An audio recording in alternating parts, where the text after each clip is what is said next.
क्या आप देश और दुनिया की खबरों से रह जाते हैं बेखबर?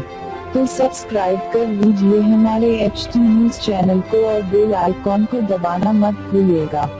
भारत और पाकिस्तान के बीच रविवार को वर्ल्ड कप का 22वां मुकाबला मैनचेस्टर के ओल्ड ट्रैफर्ड मैदान पर खेला गया। पाकिस्तानी कप्तान सरफराज अहमद ने टॉस जीतकर भारत को बल्लेबाजी के लिए आमंत्रित किया। पहले बल्लेबाजी करने उतरी भारतीय टीम ने पहले विकेट के लिए 136 रन जोड़कर ताबड़तोड़ शुरुआत की।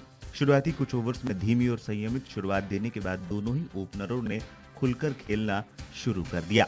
जहां रोहित शर्मा ने पहले सिर्फ 35 गेंदों पर अपना अर्धशतक पूरा किया, वहीं उसके बाद पारी के 30वें ओवर में सिर्फ 85 गेंदों पर वनडे करियर का 24वां शतक पूरा कर लिया था।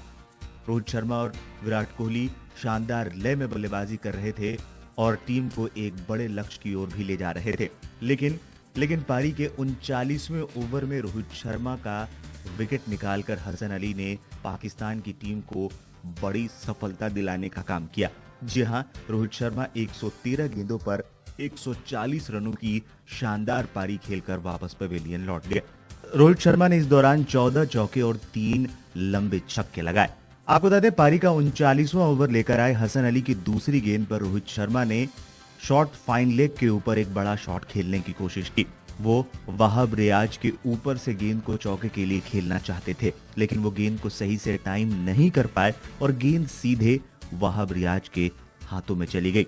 रोहित शर्मा आउट होने के बाद खासे निराश नजर आए। रोहित शर्मा ने जिस तरह का रिएक्शन दिया, उससे साफ लग रहा था कि रोहित शर्मा खासे निराश हैं। उन्हें भी पता था कि वो पाकिस्तान के खिलाफ दोहरा शतक एक बार फिर लगा सकते थे, लेकिन एक खराब शॉट खेलकर उन्होंने अपना विकेट गंवा दिया।